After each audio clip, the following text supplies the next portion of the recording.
Good morning, Ian Crouch with your 8:30 Hunter News update. Police are appealing for witnesses to a crash involving a car and truck at Fern Bay yesterday afternoon to come forward. Emergency services were called to Nelson Bay Road at about 3 p.m. They assessed two patients, with a 44-year-old woman who was driving the car taken to the John Hunter Hospital for treatment. The truck driver, a man in his 30s, escaped serious injury. A major adult education provider in the Hunter, which has been training and teaching adults for more than 100 years, has been forced to cut courses.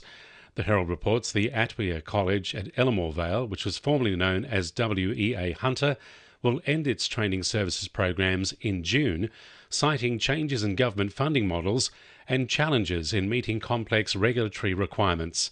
The decision affects around 150 students. Atwea management say they're supporting students to find alternative providers.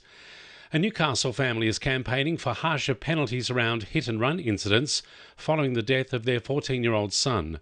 Bryson Domovsky was killed while riding his e-scooter in Warners Bay, with the driver failing to stop and provide assistance. The Domovsky family has launched an e-petition calling for meaningful legal reform around penalties for drivers who fail to stop after an incident and avoid drug and alcohol testing.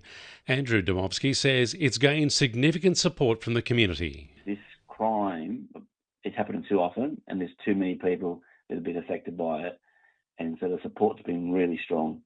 A lot of positive messages to say that they hope that we can get these changes done, because what happened to Bryson wasn't normal. The e-petition has so far received more than 14,000 of the 20,000 signatures required for the issue to be debated by State Parliament. We're being asked to keep an eye out for 79-year-old Kenneth Chisholm, who's gone missing from a nursing home at Chain Valley Bay. He was last seen leaving the facility at about 4 p.m. yesterday and could be driving a black 2001 Mercedes sedan with a New South Wales registration AKW 28P. Anyone who sees Kenneth or the car is urged to get in touch with Tuggerah Lakes Police Station. A body of Upper Hunter community groups say EnergyCo is just ticking boxes to get the New England Renewable Energy Zone over the line. The project, which will bring an estimated 8 gigawatts into the region, will see the development of several renewable energy projects. The body argues they've not been given proper consultation, with many members pushing back against EnergyCo developing on their properties.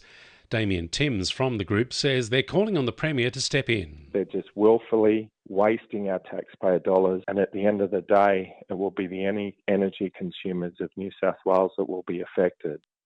And hundreds of delegates from across New South Wales will converge on Maitland today for a 3-day tourism summit. The Destination and Visitor Economy Conference is one of the largest of its kind in the country. The conference will also feature the New South Wales Top Tourism Town Awards.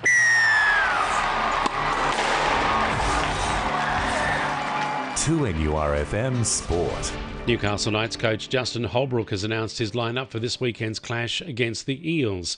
Kalen Ponga, Dylan Lucas and Jacob Saifiti have all been named to back up from Origin if they make it through tonight's opener in Sydney.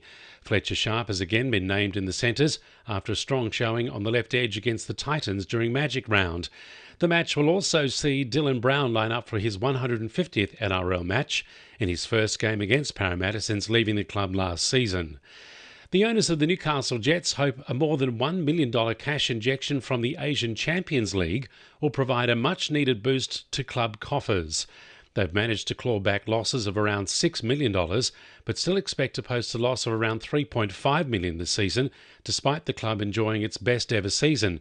CEO Morris Pacetto has told the Incredible Lives with Caney podcast the club's appearance in the ACL will give them a small financial boost once all costs are met. In theory, that should be more than enough to cover costs of travel, logistics.